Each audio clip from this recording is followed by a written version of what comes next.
Good morning, student. All of you, welcome to the social science class of 10th standard.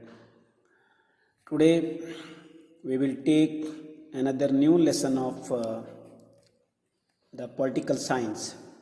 The first lesson, the problems of India and their solution. So here, the few problems are given. That is about the problem belongs to the Indian administrative system and the financial and political system also. Here we have to discuss the problems and we have to find out the remedies for this problem. That means how can we solve this problem easily or successfully. So in this lesson, students, we will learn about the following points or problems of India. The first, unemployment. The second one, corruption. Number 3, discrimination. The gender discrimination, caste discrimination, regional inequalities, communalism and terrorism. But remember, the corporate strategies, the give up in this year from the lesson of this. ನೆನಪಿರಲಿ ನಿಮಗೆ, ನೀವು ಮೇಲಿನ ಒಂದು 5 ಸಮಸ್ಯೆಗಳ ಬಗ್ಗೆ ತಿಳ್ಕೊಳ್ಳಿಕ್ಕಿದೆ. ಆ corporate ಸ್ಟ್ರಾಟಜಿಯನ್ನು ಈ ವರ್ಷ ಸಿಲೆಬಸ್ಸಿನಿಂದ ಬಿಟ್ಟಿದ್ದಾರೆ, ನಿಮಗೆ ನೆನಪಿರಲಿ. So each and every side heading have the 4 questions. The first one, the meaning. The second one, the reason for the particular problem. The third one, impact or effects of the problem on the Indian's life or the government of India. The last one, remedies or solution for this problem.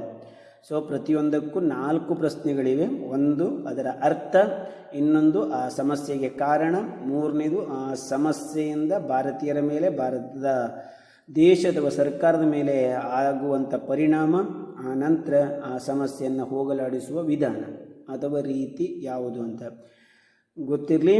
All of you remember in this lesson the weightage is for the last exam, the 4-5 marks, out of which one 2-mark question and 1-mark question are there.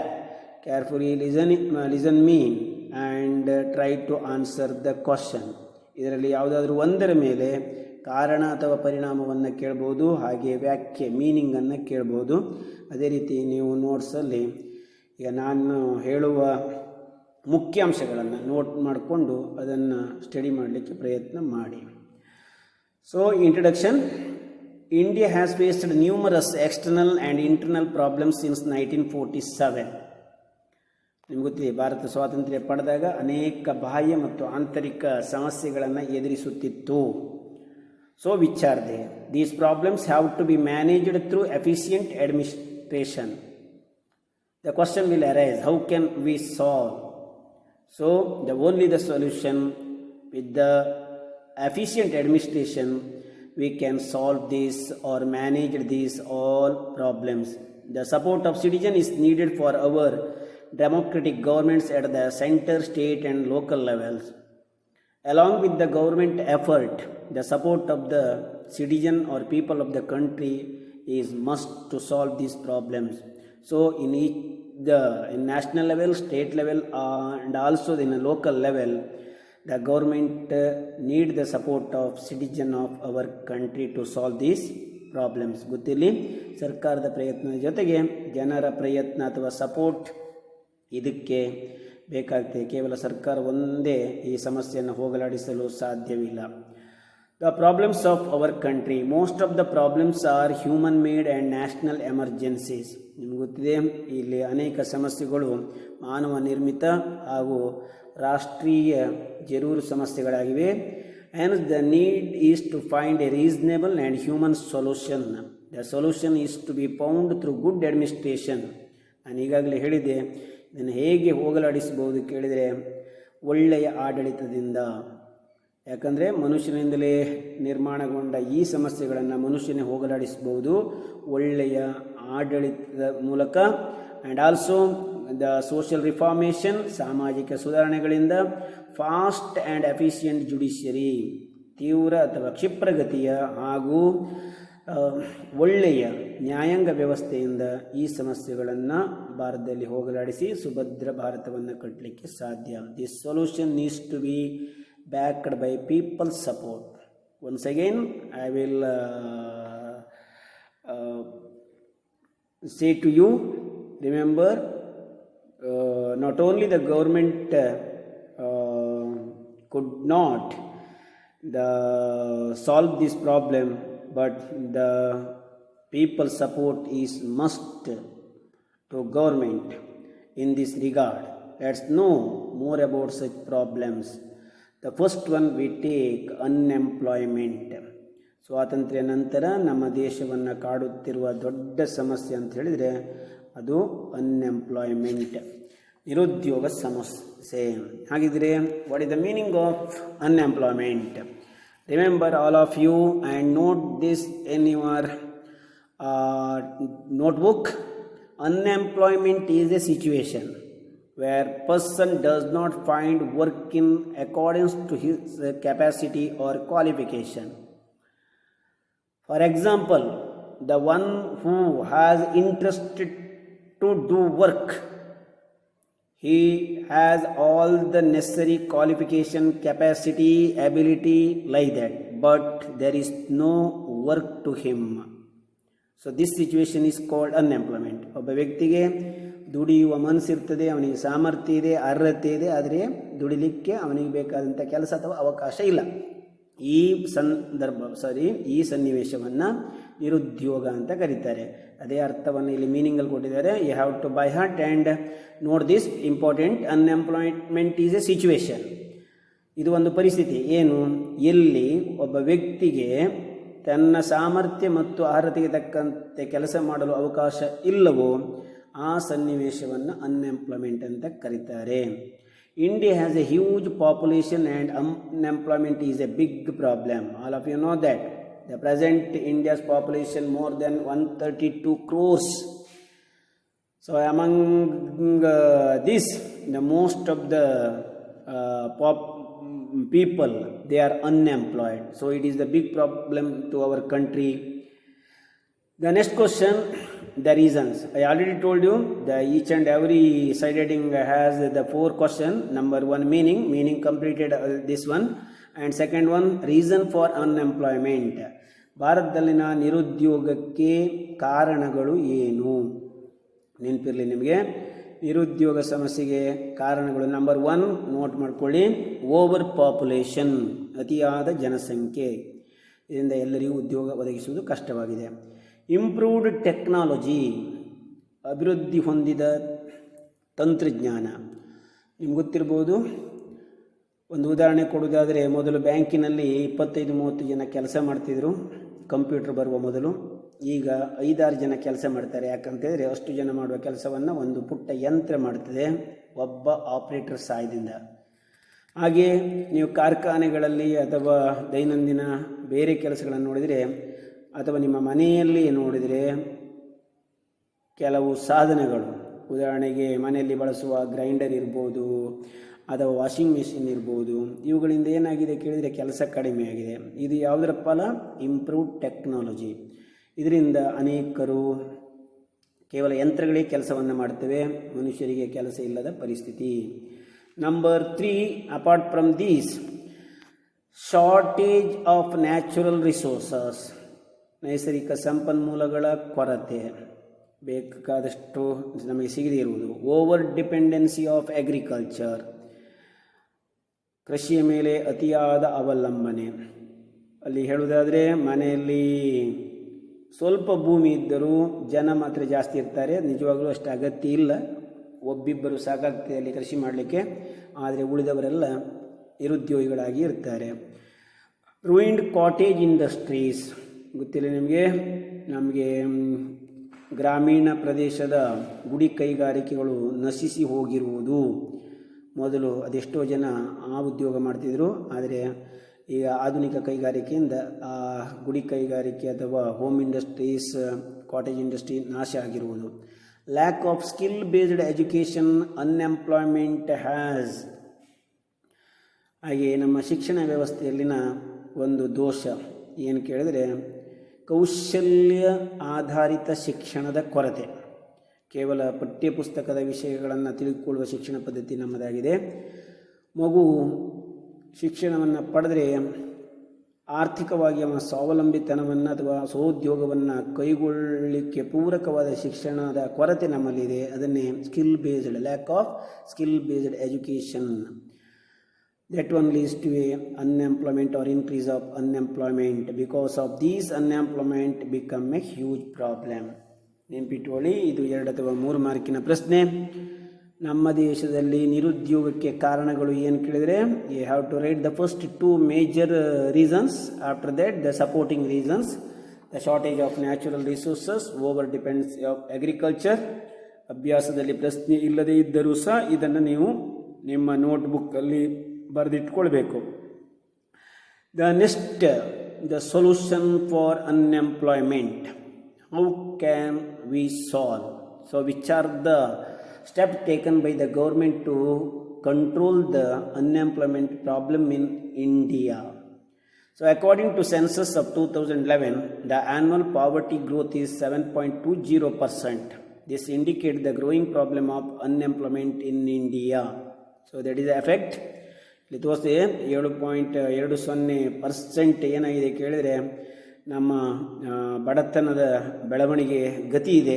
In order to solve the poverty related issues, both the central and state government have taken various measures to generate employment for people. ಈ ದಿಶೆಯಲ್ಲಿ ಬಡತನವನ್ನು ಹೋಗಲಾಡಿಸಿ ನಿರುದ್ಯೋಗವನ್ನು ಕಡಿಮೆ ಮಾಡಲಿಕ್ಕೋಸ್ಕರ ಕೇಂದ್ರ ರಾಜ್ಯ ಸರ್ಕಾರಗಳು ಅನೇಕ ಕ್ರಮಗಳನ್ನು ತೆಗೆದುಕೊಂಡಿವೆ. Steps have been taken to improve all skill level of the job seekers so that they can have better access to employment. ಅದರಲ್ಲಿ ತೆಗೆದುಕೊಂಡ ಮೊದಲ ಹೆಜ್ಜೆ ಅಂತ ಹೇಳಿದರೆ ಇಂಪ್ರೂವ್ ದ ಸ್ಕಿಲ್ ಲೆವೆಲ್. ನಮ್ಮ ದೇಶದ ವಿದ್ಯಾರ್ಥಿಗಳ ಕೌಶಲ್ಯದ ಮಟ್ಟವನ್ನು ಹೆಚ್ಚು ಮಾಡಿ ಆ ಲೆಕ್ಕದಲ್ಲಿ ಉದ್ಯೋಗವನ್ನು ಪಡೆಯಲಿಕ್ಕೆ ಅವಕಾಶ ಮಾಡಿಕೊಟ್ಟು ಎಂಪ್ಲಾಯ್ಮೆಂಟ್ ಅವಕಾಶವನ್ನು ಹೆಚ್ಚು ಮಾಡುವಂಥದ್ದು.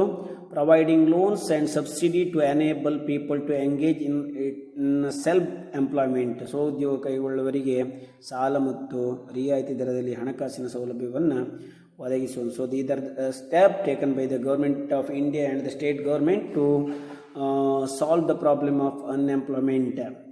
In reality, handicrafts and products created out of self-employment are unable to compete with the goods created by the globalized economy, and this has further complicated the issue of unemployment. ನಿಮಗೆಲ್ಲರಿಗೂ ಗೊತ್ತಿದೆ ಇನ್ನೊಂದು ಕಾರಣ, ವಿದೇಶಿ ಕಂಪನಿಗಳು ಅಥವಾ ಬೇರೆ ಬೇರೆ ದೇಶಗಳಿಂದ ನಮ್ಮಲ್ಲಿ ಬಂದು ವಸ್ತುಗಳನ್ನು ಉತ್ಪಾದನೆ ಮಾಡುವಂಥ ಮಲ್ಟಿ ನ್ಯಾಷನಲ್ ಕಂಪನಿಗಳ ಆ ಒಂದು ಉತ್ಪನ್ನಗಳಿಗೆ ನಮ್ಮ ದೇಶದಲ್ಲಿ ತಯಾರಾಗುವಂಥ ಕರಕುಶಲ ಉದ್ಯಮದ ಹಾಗೂ ಗುಡಿ ಕೈಗಾರಿಕೆಯಲ್ಲಿ ತಯಾರಾದ ವಸ್ತುಗಳು ಸ್ಪರ್ಧಿಸಲಾಗದೇ ಇದ್ದದ್ದು ಈ ಗುಡಿ ಕೈಗಾರಿಕೆಗಳು ನಶಿಸಲು ಹಾಗೂ ನಿರುದ್ಯೋಗದ ಪ್ರಮಾಣ ಹೆಚ್ಚಳಾಗಲು ಕಾರಣ ಆಗಿದೆ. Hence the solution is to inculcate the world class skill to our people so that they compete with globalised production. ಅದಕ್ಕೋಸ್ಕರ ಆ ಮಟ್ಟದ ವಸ್ತುಗಳನ್ನು ತಯಾರು ಮಾಡಲು ನಮ್ಮಲ್ಲಿನ ಉತ್ಪಾದಕರ ಆ ಉತ್ಪಾದನಾ ಸಾಮರ್ಥ್ಯ ಅಥವಾ ಕೌಶಲ್ಯವನ್ನು ಹೆಚ್ಚಿಸುವಂಥ ಕ್ರಮಗಳನ್ನು ಸರ್ಕಾರ ಉತ್ತೇಜಿಸುತ್ತಿದೆ. Apart from this, every citizen of the country should be encourage to indulge in one or the other employment by providing job oriented course to all is another strategy to think on. ಗೊತ್ತಿರಲಿ ನಿಮಗೆ solution ಅಥವಾ remedies ಕೇಳಿದಾಗ ಇದಿಷ್ಟನ್ನು ಬರೀಬೇಕು. ಇವುಗಳಲ್ಲದೆ every citizen of the country should be encourage, ಪ್ರತಿಯೊಬ್ಬ ನಾಗರಿಕನೂ ಪ್ರೋತ್ಸಾಹಿತನಾಗಬೇಕು. ಯಾವುದರಲ್ಲಿ? Indulge in one or the other employment by providing job oriented course. ಅವ ಪಡೆದುಕೊಳ್ಳುವ ಯಾವ ಶಿಕ್ಷಣ ಅದು ಕೇವಲ ಒಂದು ಜಾಬನ್ನು ಪಡೆಯುವುದಲ್ಲ, ಅದಲ್ಲದಿದ್ದರೆ ಬೇರೆ ಇನ್ನೊಂದು ಜಾಬನ್ನು ಪಡೆಯುವಲ್ಲಿ ಅವನನ್ನು ಸಮರ್ಥನನ್ನಾಗಿ ಮಾಡುವ ಶಿಕ್ಷಣ ವ್ಯವಸ್ಥೆಯನ್ನು ರೂಪಿಸಲಿಕ್ಕೆ ಅಥವಾ ಜಾರಿಗೆ ತರಲಿಕ್ಕೆ ಸರ್ಕಾರ ಪ್ರಯತ್ನ ಮಾಡ್ತಿದೆ. So the unemployment is the major problem of India. The government of India tried to solve or control the unemployment problem by implementing the various measures to the citizen of country. And the another question is remaining but not there here, but remember what are the effects of unemployment. You know, the first the decreasing of the per capita income, decreasing of national income, and the decreasing of national economic growth and backwardness of industry, and the other problems, poverty and the hunger. So these are the effects of unemployment problem of India.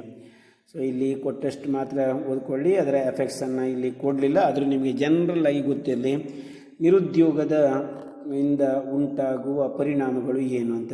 So let us see the second problem, corruption. ಭಾರತದ ಸಮಾಜಕ್ಕೆ ಹಾಗೂ ಭಾರತೀಯ ಅರ್ಥವ್ಯವಸ್ಥೆಗೆ ಹಿಡಿದುಕೊಂಡ ದೊಡ್ಡ ಪೆಡಂಭೂತ ಅಂತ ಹೇಳ್ಬೋದು ಯಾವುದು, ಭ್ರಷ್ಟಾಚಾರ. So what is the meaning of corruption? First, corruption means offering bribe and following any other illegal means to achieve some illegal benefits. ನಿಮಗೆ ಎಲ್ಲರಿಗೂ ಗೊತ್ತಿರಲಿ, ತಮ್ಮ ಅನೈತಿಕವಾದ ದಾರಿಯ ಮೂಲಕ ತಮ್ಮ ಲಾಭವನ್ನು ಗಳಿಸಲಿಕ್ಕೆ ಏನು ಮಾಡುವಂಥದ್ದು, ಆಫರಿಂಗ್ ಬ್ರೈಬ್, ಲಂಚ ಕೊಡುವಂಥದ್ದು. ಆ ಲಂಚ ಕೊಡುವುದು, ಲಂಚ ತೆಗೊಳ್ಳೋದು ಎರಡೂ ಸಹ ಭ್ರಷ್ಟಾಚಾರವೇ, ಅದು ಕರಪ್ಷನ್ನೇ. So the meaning is corruption means offering bribe. Bribe ಅಂದರೆ ಲಂಚವನ್ನು ನೀಡಿ, and following and other illegal means, ಲಂಚ ಕೊಡೋದ್ರ ಮೂಲಕ ಅಥವಾ ಬೇರೆ ಯಾವುದೇ ಅನೈತಿಕ ಮಾರ್ಗದ ಮೂಲಕ ಅನೈತಿಕವಾಗಿ ಲಾಭವನ್ನು ಪಡೆಯುವಂಥದ್ದು, ಲಾಭ ಪಡೆಯಲಿಕ್ಕೆ ಪ್ರೋತ್ಸಾಹಿಸುವಂಥದ್ದು. So this is called what, corruption. All of you note this, what is corruption, this is the meaning. Corruption is another social evil in the public life of India. Now the corruption has spread to all strata of the society, from the bottom to top, in administrative level. The corruption that covered the Indian economic system and the social life, spread to all strata. ನಿಮಗೆ ಸಮಾಜದ ಎಲ್ಲ ಸ್ತರಗಳಲ್ಲಿ ಈ ಒಂದು ಭ್ರಷ್ಟಾಚಾರವನ್ನು ಬೇರೆ ಬೇರೆ ರೂಪದಲ್ಲಿ ನೋಡ್ಬೋದು. Corruption stays away from legal framework in its operation. This is also can be defined as misuse of public authority for personal gains. ನೀವು ಇದೇ ಥರ ಇನ್ನೊಂದು ವಾಕ್ಯವನ್ನು ಬರೀಬೋದು, ಇದನ್ನು ಇನ್ನೊಂದು ರೀತಿ ವ್ಯಾಖ್ಯಾನಿಸುತ್ತಾರೆ. ಮಿಸ್ಯೂಸ್ ಆಫ್ ಪಬ್ಲಿಕ್ ಅಥಾರಿಟಿ, ಸಾರ್ವಜನಿಕ ಅಧಿಕಾರವನ್ನು ತನ್ನ ಸ್ವಂತ ಲಾಭಕ್ಕೋಸ್ಕರ ದುರುಪಯೋಗ ಮಾಡಿಕೊಳ್ಳುವುದನ್ನು ಭ್ರಷ್ಟಾಚಾರ ಎನ್ನುವರು. Misuse of public authority for personal gains, sweeping away all the procedures for A narrow personal gain can also be termed as corruption. ನೆನಪಿಟ್ಕೊಳ್ಳಿ, ತನ್ನ ಸಂಕುಚಿತ ವೈಯಕ್ತಿಕ ಲಾಭಕ್ಕೋಸ್ಕರ ತನ್ನ ಎಲ್ಲ ಕಾನೂನನ್ನು ದೂರ ಮಾಡಿ ತನ್ನ ಸ್ವಂತ ಲಾಭ ಗಳಿಸುವುದು ಸಹ ಭ್ರಷ್ಟಾಚಾರ ಆಗ್ತದೆ. It has become the contagious disease in personal life. ಇದು ಅವನ ಒಂದು ವೈಯಕ್ತಿಕ ಜೀವನದಲ್ಲಿ ಏನಾಗಿರ್ತದೆ, ಒಂದು ಕಾಯಿಲೆ ರೀತಿ ಅದು ವ್ಯಾಪಿಸಿರ್ತದೆ, ಅದು ಬೇರೆಯವರ ಮೇಲೆ ಪರಿಣಾಮ ಬೀರುತ್ತದೆ. So the next effects of corruption, ಕರಪ್ಷನ್ನಿನ ಪರಿಣಾಮಗಳು ಏನು ಅಂತ. The corruption influence negatively on both personal as well as public sphere of life. Very important.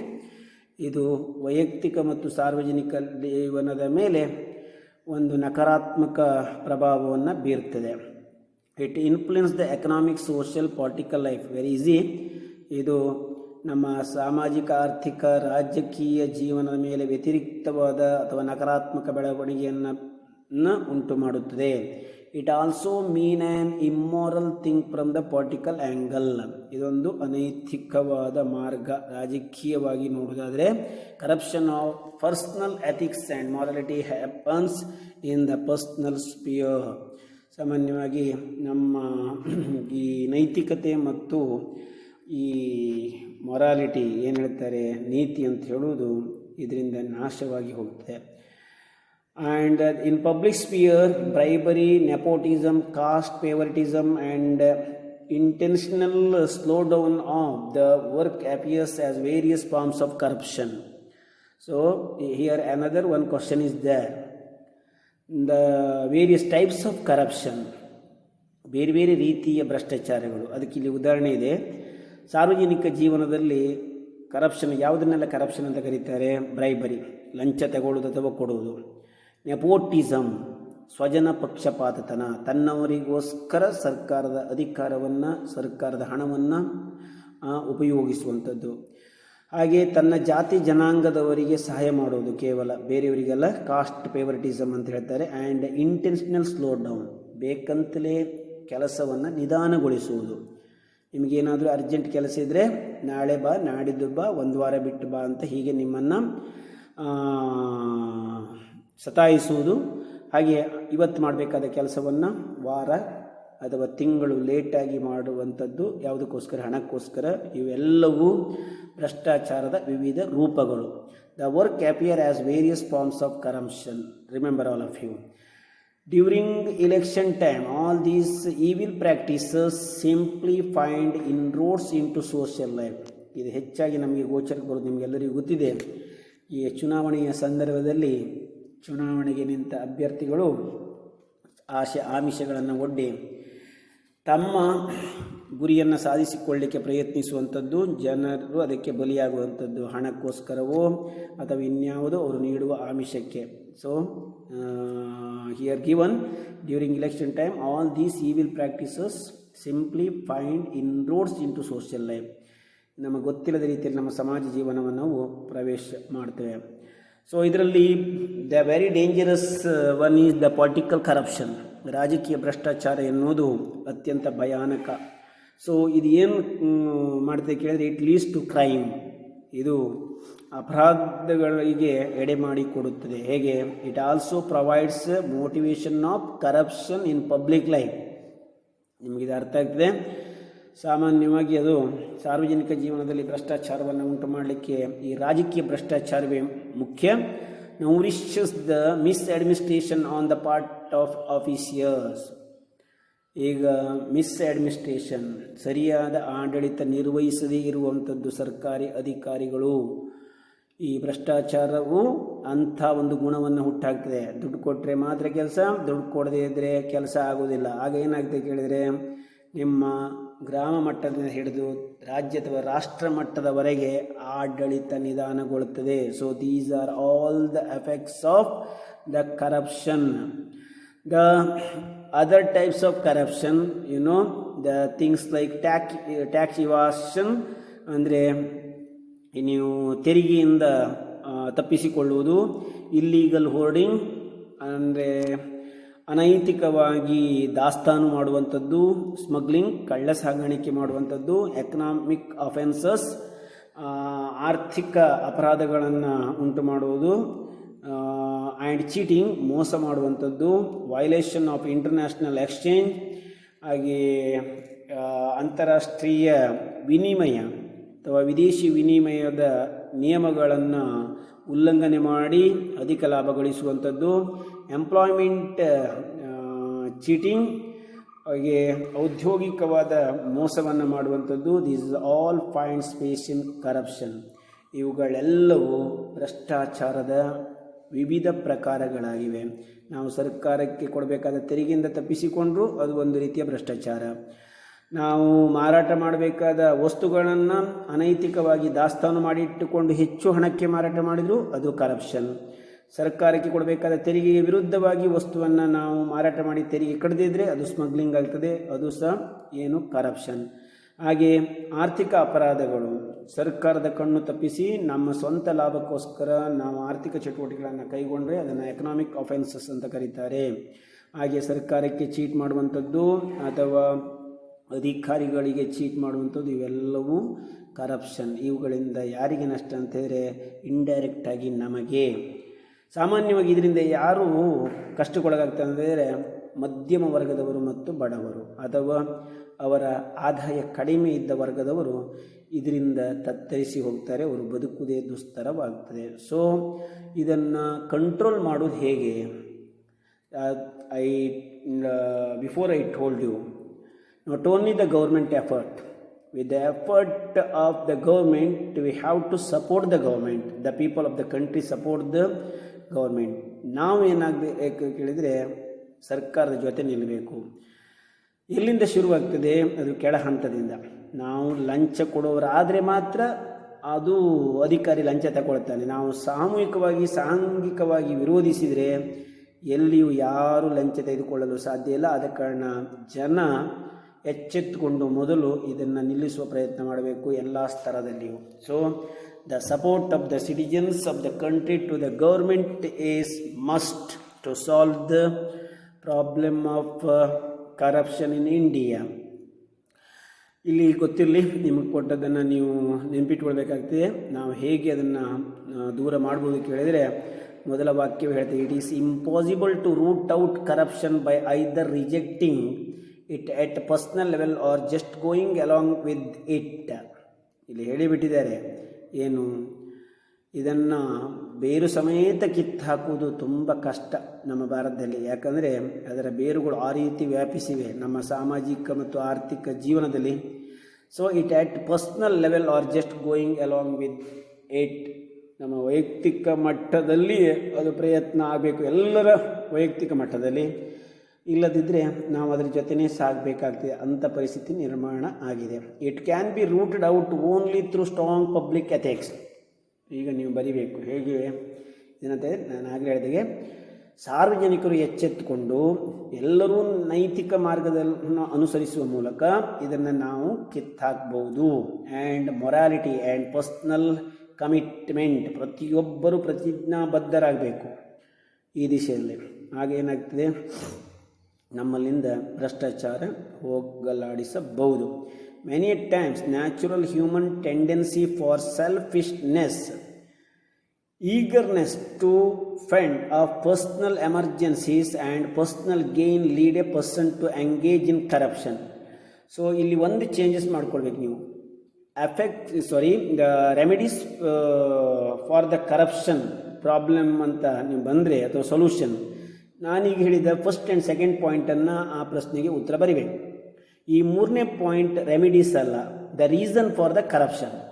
ನಮ್ಮ ದೇಶದಲ್ಲಿ ಈ ಭ್ರಷ್ಟಾಚಾರ ಬೆಳೀಲಿಕ್ಕೆ ಕಾರಣಗಳು ಏನು ಕೇಳಿದರೆ ಅದಕ್ಕೆ ಇಲ್ಲಿಂದ ಈ ಮೂರನೇ ಪಾಯಿಂಟ್ ಇಲ್ಲಿ ಮಧ್ಯೆ ಕೊಟ್ಬಿಟ್ಟಿದ್ದಾರೆ. ಆದ ಕಾರಣ ನೀವು ಅದನ್ನು ಕರೆಕ್ಷನ್ ಮಾಡಿಕೊಳ್ಬೇಕು. Once again recall to you, suppose if you ask the question to which are the remedies or how can we solve the corruption of our society ಕೇಳಿದರೆ ನೀವು ಬರಿಬೇಕು it is impossible to root out. ಅಲ್ಲಿಂದ ಎರಡನೇ ಪಾಯಿಂಟನ್ನು ಬರ್ಕೊಳ್ಬೇಕು. ಮುಂದೆ ಇದೆ, ನಾನು ಆಮೇಲೆ ಹೇಳ್ತೇನೆ ಸೊಲ್ಯೂಷನನ್ನು. ಇವೆರಡು ಪಾಯಿಂಟ್ ಇಲ್ಲಿ ನೆನ್ಪಿಟ್ಕೊಳ್ಳಿ. ನೀವು ನೋಟ್ಸಲ್ಲಿ ಬರ್ಕೊಳ್ಳುವಾಗ ಇದನ್ನು ಎರಡು ಪಾಯಿಂಟನ್ನು ಬರ್ಕೊಂಡು ಉಳಿದದ್ದು ಆಮೇಲೆ ಬರಿಬೇಕು, ನಂತರ ಹೇಳ್ತೇನೆ. ಈಗ ಮೂರನೇದನ್ನು ಹೇಳ್ತಿರುವುದು ಯಾವುದು ಕೇಳಿದರೆ reason or causes for corruption. ನೆನ್ಪಿಟ್ಕೊಳ್ಳಿ, ಹೇಗೆ ಕರಪ್ಷನ್ ಪ್ರಾರಂಭ ಆಗುತ್ತೆ ಕೇಳಿದರೆ, number 1, many times a natural human tendency, ಸ್ವಾಭಾವಿಕವಾದ ಮನುಷ್ಯನ ಸ್ವಾಭಾವಿಕವಾದ ಗುಣದಿಂದ, ಆರ್ ಅವನ ಸ್ವಾರ್ಥದಿಂದ, ಅಥವಾ ಅವನ ಸ್ವಂತ ಒಂದು ಯಾವುದು ಸಮಸ್ಯೆಗಳನ್ನು ಅತಿ ಜರೂರಾಗಿ ಪರಿಹರಿಸಿಕೊಳ್ಳಲು ಅವನಿಗೆ ಹಣದ ಅವಶ್ಯಕತೆ ಬೀಳುತ್ತದೆ. ಆಗ ಅವ ಲಂಚ ಅಥವಾ ಭ್ರಷ್ಟಾಚಾರಕ್ಕೆ ಇಳಿಯುತ್ತಾನೆ. ಗೊತ್ತಿಲ್ಲ, many times a natural human tendency for selfishness, the eagerness. ಕೆಲವರಿಗೆ ಲಂಚ ತಗೊಳ್ಳೋದ್ರಲ್ಲಿ ಏನೋ ಒಂಥರ ಖುಷಿ ಇರ್ತದೆ, ತಗೊಂಡ್ರೆ ಹಣ ಬಂತು ಕೈಗೆ ಅಂತ ಖುಷಿ. ಆ ಥರ eagerness to fend off personal emergency. ಈಗ ಮನೆಯಲ್ಲಿ ಯಾವುದೋ ಸಮಸ್ಯೆ ಇರ್ತದೆ, ಹಣ ಬೇಕು, ಆಗ ಅವನ ಸಂಬಳ ಸಾಕಾಗುವುದಿಲ್ಲ. ಆಗ ಏನು ಮಾಡ್ತಾನೆ, ಅವನು ಈ ಅನೈತಿಕವಾದ ಮಾರ್ಗದ ಮೂಲಕ ಹಣ ಪಡೆಯಲಿಕ್ಕೆ ಅಥವಾ ಅದನ್ನು ಲಾಭ ಪಡಲಿಕ್ಕೆ ಯೋಚಿಸ್ತಾನೆ. And personal gain lead a person to engage in corruption. Number 1. Number 2, lack of strict supervision. ಸರಿಯಾದ ಸೂಪರ್ವಿಷನ್ ಸರ್ಕಾರ ಮಟ್ಟದಲ್ಲಿ ಇಲ್ಲದೇ ಇರುವುದು ಅಧಿಕಾರಿಯ ಮೇಲೆ. ಅವನ ಮೇಲೆ ತಪ್ಪು ಮಾಡಿದಾಗ ಕ್ರಮ ಕೈಗೊಳ್ಳದೇ ಇರುವುದು, ಮೇಲ್ವಿಚಾರಣೆ ಮಾಡದೇ ಇರುವುದು, ವೀಕ್ ಲೀಗಲ್ ಎನ್ಫೋರ್ಸ್ಮೆಂಟ್, ಕಾನೂನು ಕ್ರಮ ಸರಿ ಇಲ್ಲದೇ ಇರುವುದು, ಲೀಡ್ಸ್ ಟು ಕರಪ್ಷನ್, ಸರ್ಕಾರದ ಕಾನೂನಿನ ಅಥವಾ ಮೇಲಧಿಕಾರಿಗಳ ಭಯ ಇಲ್ಲದೇ ಇದ್ದಾಗ ಅವನಿಗೇನಾಗ್ತದೆ, ಅವ ಭ್ರಷ್ಟಾಚಾರಿ ಆಗ್ತಾನೆ. ಆ್ಯಂಡ್ ದ ನೆಕ್ಸ್ಟ್, ಈಗ ಮುಂದುವರಿರಿ, ನಾನು ಆಗ ಹೇಳಿದಾಗೆ ಸೊಲ್ಯೂಷನ್ ನಂಬರ್ 3 ಇದು ಕಾರಣ ಆಯಿತು. ಈಗ once again the solution number 3, political will and public support is inevitable for tackling corruption. ಅಲ್ಲಿ 2 ಪಾಯಿಂಟನ್ನು ಹೇಳಿದೆ, ಇದು 3ನೇ ಪಾಯಿಂಟ್ ಆಗಿ ಬರೀಬೇಕು ನೀವು. ಪೊಲಿಟಿಕಲ್ ವಿಲ್, ರಾಜಕೀಯ ಇಚ್ಛಾಶಕ್ತಿ ಹಾಗೂ ಸಾರ್ವಜನಿಕ ಪ್ರೋತ್ಸಾಹ, ಇದು ಭ್ರಷ್ಟಾಚಾರವನ್ನು ಹೋಗಲಾಡಿಸಲಿಕ್ಕೆ ಪ್ರಮುಖವಾದ ಮಾರ್ಗಗಳು.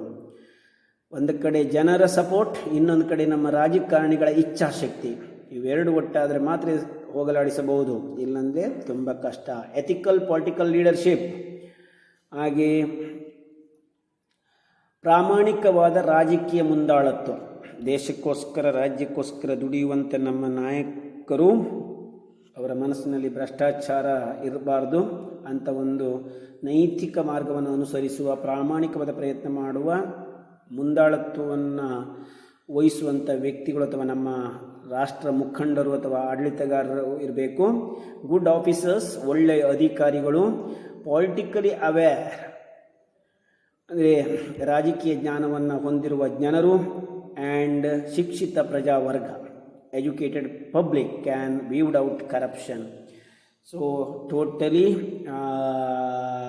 we can say that to control or check the problem of corruption, the good officers, the good politicians and the good citizens are need in our country. ಒಳ್ಳೆಯ ರಾಜಕಾರಣಿಗಳು, ಒಳ್ಳೆಯ ಜನರು, ಒಳ್ಳೆಯ ಅಧಿಕಾರಿಗಳು ಪ್ರಾಮಾಣಿಕವಾಗಿ ಪ್ರಯತ್ನ ಮಾಡಿದರೆ ಈ ಸಮಸ್ಯೆಯನ್ನು ನಾವು ನಮ್ಮ ಸಮಾಜದಿಂದ ಬೇರು ಸಹಿತ ಕೀಳಬಹುದು. ಅದು ತಳಹದಿಯೇ, ವ್ಯಕ್ತಿಯ ಮಟ್ಟದಲ್ಲಿ ಆಗಬೇಕು. ಅದಲ್ಲದೆ which are the legal measures are there, ಯಾವೆಲ್ಲ ಕಾನೂನು ಕ್ರಮಗಳಿವೆ ಇದನ್ನು ನಿಯಂತ್ರಣ ಮಾಡಲಿಕ್ಕೆ. ಅದರ ಜೊತೆಗೆ ಅಷ್ಟೇ ಸಾಲದು, ಒಳ್ಳೆಯ ಅಧಿಕಾರಿಗಳು, ಒಳ್ಳೆಯ ರಾಜಕಾರಣಿಗಳು, ಒಳ್ಳೆಯ ವ್ಯಕ್ತಿಗಳಿದ್ದರೆ ಸಾಲದು, ಅದಕ್ಕೆ ಸಂಬಂಧಪಟ್ಟ ಕೆಲವು ಕಾನೂನುಗಳು ಅಥವಾ ಕಾನೂನು ವ್ಯವಸ್ಥೆ ಬೇಕು. ಆ ಕಾನೂನು ವ್ಯವಸ್ಥೆ ಈ ಕೆಳಗಿನಂತಿವೆ, ನೋಡ್ಕೊಳ್ಳಿ. ಇದನ್ನು ಸಹ ನೀವು ಬರೀಬೇಕು ಸೊಲ್ಯೂಷನಲ್ಲಿ. ಭ್ರಷ್ಟಾಚಾರವನ್ನು ನಿಯಂತ್ರಣ ಮಾಡಲಿಕ್ಕೆ ನಮ್ಮ ರಾಜ್ಯ ದೇಶದಲ್ಲಿರುವ ಒಂದು ಉತ್ತಮ ವ್ಯವಸ್ಥೆ ಅಂತ ಹೇಳಿದರೆ ಅದು Lokpal and Lokayukta. Remember all of you, the department is established by the government to check the problem of corruption, that is Lokpal and Lokayukta. All of you remember. Number 2, education institution can take a lead in this direction. ಶಾಲೆಯ ಶಿಕ್ಷಣ ಸಂಸ್ಥೆಗಳ ಪಾತ್ರ ದೊಡ್ಡದು ಈ ದಿಶೆಯಲ್ಲಿ. ಮಕ್ಕಳಿಗೆ ಕರಪ್ಷನ್ನ ಘೋರ ಪರಿಣಾಮಗಳ ಬಗ್ಗೆ ವಿವರಣೆ ಮಾಡಿ ಅದನ್ನು ತಡೆಗಟ್ಟುವ ರೀತಿಯಲ್ಲಿ ಮಕ್ಕಳಿಗೆ ಶಿಕ್ಷಣವನ್ನು ಕೊಡಬೇಕಾದ್ದು ಶೈಕ್ಷಣಿಕ ಸಂಸ್ಥೆಗಳದ್ದು. ಯಾಕಂತ ಹೇಳಿದರೆ ಇಂದಿನ ಪ್ರಜೆಗಳೇ, ಇಂದಿನ ಮಕ್ಕಳೇ ಮುಂದಿನ ಪ್ರಜೆಗಳು ಅಥವಾ ನಮ್ಮ ದೇಶದ ನಾಗರಿಕರು. ಅವರನ್ನು ಈಗಲೇ ರೆಡಿ ಮಾಡುವಂಥದ್ದು ಅದು ಶಿಕ್ಷಣ ಸಂಸ್ಥೆಗಳ ಮೇಲಿದೆ. ಆದ ಕಾರಣ ಪಾಠ ಕೇವಲ ತಿಳ್ಕೊಳ್ಳಿಕ್ಕಲ್ಲ, ಪಾಠದಲ್ಲಿರುವಂಥ ಅಂಶಗಳನ್ನು ತಮ್ಮ ದೈನಂದಿನ ಜೀವನದಲ್ಲಿ, ತಮ್ಮ ಚಾರಿತ್ರ್ಯದಲ್ಲಿ ಅಳವಡಿಸಿಕೊಳ್ಳಿಕ್ಕೆ ಇಂಥ ಪಾಠಗಳನ್ನು ಇಟ್ಟಿರುವುದು. ಸೊ ನೀವೆಲ್ಲರೂ ಈಗಲೇ ಪ್ರತಿಜ್ಞಾ ವಿಧಿ ಕೈಗೊಳ್ಳಬೇಕು. ನಾನು ಮುಂದೆ ಸರ್ಕಾರಿ ಅಧಿಕಾರಿ ಆದರೆ, ರಾಜಕಾರಣಿ ಆದರೆ, ನಾನು ಯಾವುದೇ ರೀತಿಯ ಸರ್ಕಾರದ ಹಣವನ್ನಾಗಲಿ ತನ್ನ ಸ್ವಂತ ಲಾಭಕ್ಕೆ ಉಪಯೋಗಿಸುವುದಿಲ್ಲ, ಹಾಗೂ ನನ್ನ ದೇಶಕ್ಕೋಸ್ಕರ, ನನ್ನ ದೇಶದ ಜನತೆಗೋಸ್ಕರ ನಾನು ಪ್ರಾಮಾಣಿಕವಾಗಿ ದುಡಿಯುತ್ತೇನೆ. ಯಾವುದೇ ಲಂಚ ಸ್ವೀಕರಿಸುವುದಿಲ್ಲ ಅಥವಾ ಯಾವುದೇ ರೀತಿಯ ಇಲ್ಲೀಗಲ್ ಆಗಿ ನಾನು ಹಣ ಸಂಪಾದನೆ ಮಾಡುವುದಿಲ್ಲವೆಂದು ಇದಕ್ಕೆ ಹೇಳುವಂಥದ್ದು. ಅದು ಆ ಕೆಲಸ ಅಥವಾ ಜವಾಬ್ದಾರಿ ಶಿಕ್ಷಣ ಸಂಸ್ಥೆಗಳದ್ದು. So mind it, the measures depending on you to control or check the problem. So you are the future citizens of India. ಭವಿಷ್ಯ ಭಾರತದ ಪ್ರಜೆಗಳು ನೀವು, ನಿಮ್ಮ ಹೆಗಲ ಮೇಲಿದೆ, ಈಗಲೇ ನಿರ್ಧಾರವನ್ನು ಮಾಡಬೇಕು. The next, by installing CCTV cameras in government officers. ಲಂಚ ಕಡಿಮೆ ಮಾಡಲಿಕ್ಕೆ ಅಥವಾ ನಿಯಂತ್ರಣ ಮಾಡಲಿಕ್ಕೆ ಈಗ ಕ್ಲೋಸ್ ಸರ್ಕ್ಯೂಟ್ ಟಿ ವಿಗಳನ್ನು ಅಥವಾ ಕ್ಯಾಮರಾಗಳನ್ನು ಅಳವಡಿಸುವುದು ಸರ್ಕಾರಿ ಕಚೇರಿಗಳಲ್ಲಿ ಅಳವಡಿಸಿದರೆ ಯಾವ ಅಧಿಕಾರಿ ಹೊರಗೆ ಹೋಗಿ ಲಂಚ ತಗೊಳ್ಬೋದು. ಇಲ್ಲೂ ಕಷ್ಟ, ಆದರೂ ಮೇಲ್ನೋಟಕ್ಕೆ ಇದೊಂದು ಕ್ರಮ. Increasing efficiency of government work can also bring down the intensity of the corruption. Increasing the efficiency of the government work can also bring down the intensity of the corruption.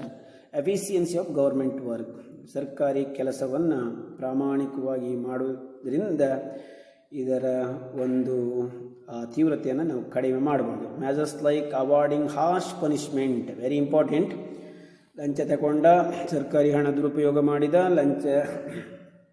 ಅನೈತಿಕ ಮಾರ್ಗದಲ್ಲಿ ಹಣ ಸಂಪಾದನೆ ಮಾಡಿದ ಅಧಿಕಾರಿಗಳನ್ನು, ರಾಜಕಾರಣಿಗಳನ್ನು ಅಥವಾ ಇನ್ಯಾವುದೇ ವ್ಯಕ್ತಿಯನ್ನು ಸಿವಿಯರ್ ಆಗಿ ಪನಿಷ್ಮೆಂಟ್ ಮಾಡುವಂಥ ಕಾನೂನು ಕ್ರಮ ಕೈಗೊಳ್ಳುವಂಥದ್ದು ಕರಪ್ಟೆಡ್ ಅಧಿಕಾರಿಗಳಿಗೆ ಅಥವಾ ಆಫೀಸರ್ಗಳಿಗೆ.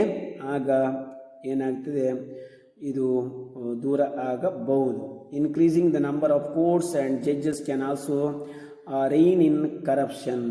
ಹಾಗೆ ಹೆಚ್ಚು ಕೋರ್ಟ್ಗಳಲ್ಲಿ ಇದನ್ನು ಭ್ರಷ್ಟಾಚಾರದ ಕೇಸ್ಗಳನ್ನು ತೀರ್ಮಾನ ಮಾಡುವ ಕೋರ್ಟ್ಗಳ ಸಂಖ್ಯೆ ಹೆಚ್ಚು ಮಾಡುವುದು, ನ್ಯಾಯಾಧೀಶರ ಸಂಖ್ಯೆಯನ್ನು ಹೆಚ್ಚು ಮಾಡಿ ಆದಷ್ಟು ಬೇಗ ತೀರ್ಮಾನವನ್ನು ನೀಡಿ ತಪ್ಪಿತಸ್ಥ ಅಧಿಕಾರಿಗಳಿಗೆ ಅಥವಾ ವ್ಯಕ್ತಿಗಳಿಗೆ ಶಿಕ್ಷೆ ಕೊಡುವ ಮೂಲಕ ಜನರಲ್ಲಿ ಒಂದು ಅವೇರ್ನೆಸ್ ಕ್ರಿಯೇಟ್ ಮಾಡಿದರೆ ಈ ಭ್ರಷ್ಟಾಚಾರವನ್ನು ತಡೆಗಟ್ಟಲಿ ಸಾಧ್ಯ. In nutshell, coordinated efforts are needed to address this burning social problem. So once again remind to you, the coordinated efforts, the efforts of government and the efforts of the citizens are needed to address this, the burning social problem. ನಿಮಗೆಲ್ಲರಿಗೂ ಗೊತ್ತಿದೆ, ಭಾರತವನ್ನು ಬೆಂಬಿಡದೆ ಕಾಡುತ್ತಿರುವ ದೊಡ್ಡ ಸಮಸ್ಯೆ ಅಥವಾ ನಮ್ಮ ಆರ್ಥಿಕ ಅಭಿವೃದ್ಧಿಗೆ ಪಡಂಭೂತವಾಗಿರುವಂಥದ್ದು ಈ ಭ್ರಷ್ಟಾಚಾರ. ಅದು ಹೋಗಲಾಡಿಸಲ್ಪಟ್ಟರೆ ನಮ್ಮ ದೇಶ ತೀವ್ರಗತಿಯಲ್ಲಿ ಅಭಿವೃದ್ಧಿ ಹೊಂದುವುದರಲ್ಲಿ ಎರಡು ಮಾತಿಲ್ಲ. So enough today. The remaining heading we'll see in next class. So once again remind to you, note the important statement. For example, meaning of corruption, meaning of unemployment, the reason for unemployment and the reason for corruption, the effects of unemployment and the effects of corruption, and very important, the solution. How can we solve? Which are the steps taken by the government to solve the problem of unemployment and corruption in India? The few questions are given in your exercise, and also write the answer to this question carefully. So thank you all of you.